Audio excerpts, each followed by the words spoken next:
본 영상은 투자 판단에 도움을 드리기 위한 참고 자료일 뿐이고요. 모든 투자의 최종 책임은 투자자 본인에게 있다는 점, 그리고 특정 종목을 사고 팔려고 추천하는 게 아니라는 점 다시 한번 강조하고 시작하겠습니다. 2026년 만약 이 보석 같은 섹터를 지금 놓치신다면 아마 그때 가서 정말 후회하실지도 모릅니다. 주식으로 세상을 이야기해 오신 걸 환영합니다. 저는 20년 동안 이 험한 시장에서 살아남은 여러분의 투자 과외 선생입니다. 얼마 전 변압기주 열풍이 불고 나서 정말 많은 구독자분들께서 그 다음 타자가 누구냐고 물어보시더군요. 오늘 제가 그 명쾌한 답을 들고 왔습니다. 바로 AI 시대에 숨겨진 혈관, 이 전선이란 녀석을 머리부터 발끝까지 완전히 해부해볼까 합니다. 자, 한번 상상해 보시죠. 요즘 모두가 엔비디아, AI 반도체를 두고 미래의 뇌라고 말합니다. 뭐 맞는 말이죠. 천재적인 뇌가 등장한 겁니다. 그런데 말이죠. 그 똑똑한 뇌가 제대로 작동하려면 어마어마한 양의 피, 즉 에너지가 필요하지 않겠습니까? 그 막대한 에너지를 손실 없이 아주 안정적으로 공급하는 혈관, 그게 과연 뭘까요? 오늘 이야기는 바로 이 질문에서부터 시작됩니다. 오늘 우리는 딱 이 네 단계를 통해서 전선 산업의 판이 근본적으로 어떻게 바뀌고 있는지, 그리고 진짜 돈다발이 어디로 흘러들어가는지 완벽하게 짚어볼 겁니다. 이건 그냥 증권사 리포트를 읽어드리는 시간이 아닙니다. 그 보고서에 행간에 숨어있는 진짜 의미와 리스크까지 제 20년 경험을 전부 녹여서 아주 날카롭게 파헤쳐드릴게요. 자, 그럼 바로 시작해볼까요? 첫 번째 이야기. 우리가 왜 하필 지금 전선을 다시 봐야 하는가? 제가 IMF 외환위기 시절부터 주식을 해왔습니다만 솔직히 과거의 전선주는 그냥 경기가 좀 좋아진다 싶으면 구리값 따라서 잠깐 반짝하는 정말 재미없는 경기 민감주, 그 이상도 이하도 아니었죠. 하지만 지금은요, 이건 완전히 다른 세상의 이야기가 펼쳐지고 있습니다. 자, 화면을 한번 보시죠. 과거의 관점과 현재의 관점이 아주 극명하게 갈립니다. 왼쪽에 있는 것처럼 구리값 오르면 좀 올랐다가 내리면 같이 떨어지는 단순 상품으로 보는 시각은 이제 쓰레기통에 버리셔야 합니다. 지금 시장을 움직이는 큰 순들은요, 오른쪽처럼 보고 있어요. 즉, AI 데이터 센터와 해상풍력이라는 이 거대한 시대적 변화를 떠받치는 핵심 기술 인프라로 보고 있다는 거죠. 이건 마치 과거에 반도체를 그냥 돌멩이로 보다가 이제는 산업의 쌀로 보는 것과 같은 근본적인 관점의 대전환입니다. 이런 엄청난 변화의 심장에는 바로 이 기술, HVDC, 우리말로는 초고압 직류 송전이라는 게 있습니다. 말이 좀 어렵죠? 아주 쉽게 말씀드릴게요.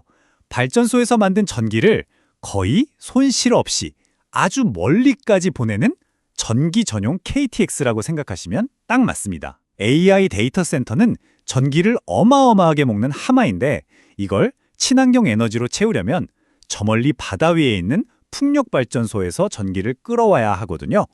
그 유일한 해답이 바로 이 HVDC 기술입니다.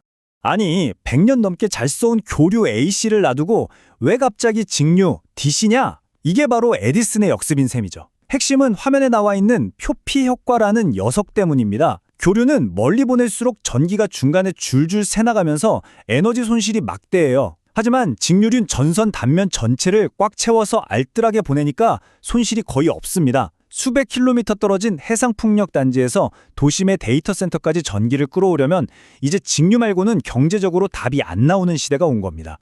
자, 그럼 두 번째 파트로 넘어와 보겠습니다. 이 기술이 얼마나 대단한 돈이 되는지를 알려면 이 시장이 얼마나 철저하게 그들만의 리그인지부터 알아야 합니다. 특히 저 깊은 바닷속에서는요, 우리 눈에 보이지 않는 아주 조용한 전쟁이 벌어지고 있습니다. 제가 시장 분석가들이나 펀드 매니저들과 이야기할 때 항상 강조하는 말입니다.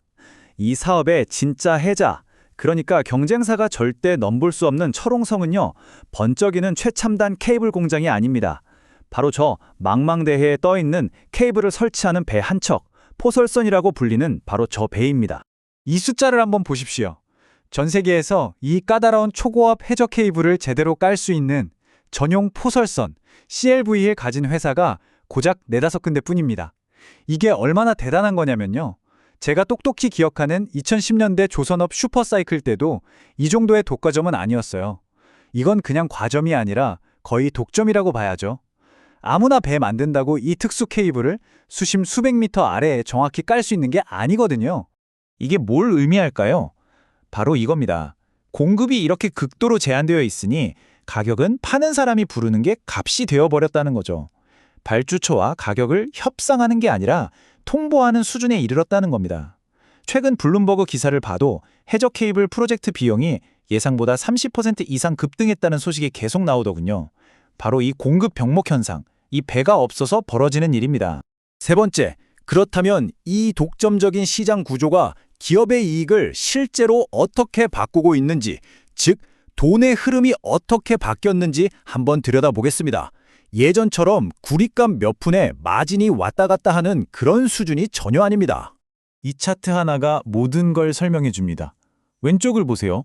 우리가 알던 일반 전선 사업, 영업이익률이 잘 나와봐야 5% 안팎입니다. 그런데 오른쪽 HVDC 턴키 프로젝트는 어떻습니까? 기본이 15%, 많게는 20%를 훌쩍 넘어갑니다. 이건 그냥 다른 사업이라고 봐야죠. 이제는 단순히 전선을 만들어서 파는 게 아니라 프로젝트 전체를 책임지는 고부가가치 솔루션 사업으로 체질이 완전히 바뀌고 있는 겁니다. 여기서 말하는 턴키라는 게 바로 이런 뜻입니다. 열쇠 키만 돌리면 바로 쓸 수 있게끔 처음부터 끝까지 모든 걸 다 알아서 해준다는 거죠. 최적의 경로를 설계하고 케이블을 만들고 저 귀하디 귀한 포설선으로 바다에 깔고 나중에 문제 생기면 관리까지 해주는 것.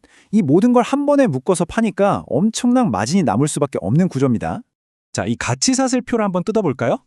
케이블을 그저 제작만 하는 건 부가가치가 중간 미디엄 수준에 불과합니다. 진짜 돈이 되는 부분은 바로 설계와 시공이죠. 특히 시공 부분을 보십시오. 부가가치가 매우 높음으로 되어 있죠. 왜일까요? 네, 아까 제가 계속 강조했던 전 세계에 몇 척 없는 그 포설선 CLV가 필요하기 때문입니다. 결국 이 배를 가진 자가 이 시장의 부가가치를 거의 독식하는 구조인 셈이죠. 자, 그럼 마지막으로 가장 중요한 실전 투자 파트입니다. 이 엄청난 시장 변화 속에서 우리 투자자들은 과연 어떤 기업을 진짜 챔피언으로 골라내야 할까요? 제가 20년간 수많은 기업들을 분석하면서 터득한 저만의 실전 팁을 아낌없이 알려드리겠습니다. 챔피언을 찾는 저만의 3단계 체크리스트입니다. 첫째, 스텝 1처럼 최소 3년치, 길게는 5년치 이상의 수주 잔고를 확인하세요. 이건 증권사 리포트만 조금만 찾아봐도 금방 나옵니다. 둘째, 그 잔고 중에서 마진이 높은 턴키 계약 비중이 얼마나 되는지 반드시 뜯어보셔야 합니다. 그리고 마지막으로 가장 중요한 스텝 3, 기술적 해자입니다.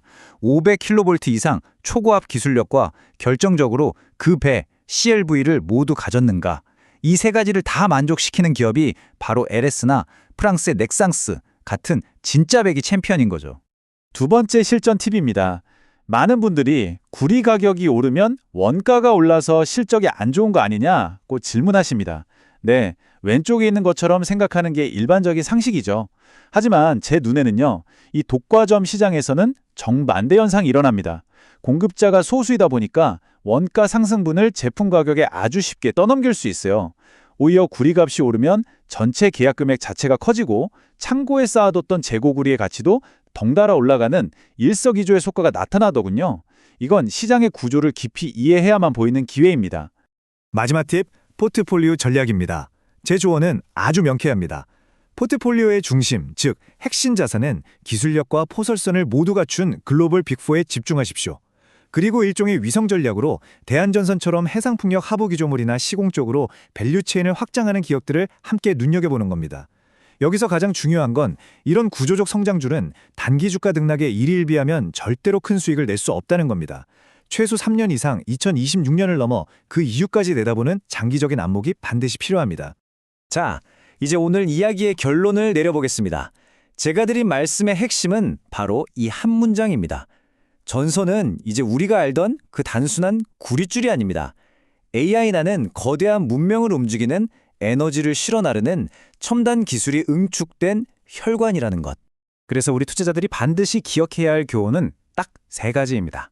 첫째, 낡은 관점을 버리고 산업의 구조적인 변화를 읽어내야 합니다. 둘째, 아무나 들어올 수 없는 강력한 해자를 가진 과점 시장의 승자를 찾아내야 합니다. 그리고 마지막으로 그런 기업을 찾았다면 단기적인 변동성에 흔들리지 말고 묵묵히 장기적인 관점으로 그 기업과 동행해야 한다는 것. 이게 지난 20년 동안 시장에서 살아남은 저만의 생존 원칙이기도 합니다. 마지막으로 이 질문을 한번 던져보면서 마무리할까 합니다.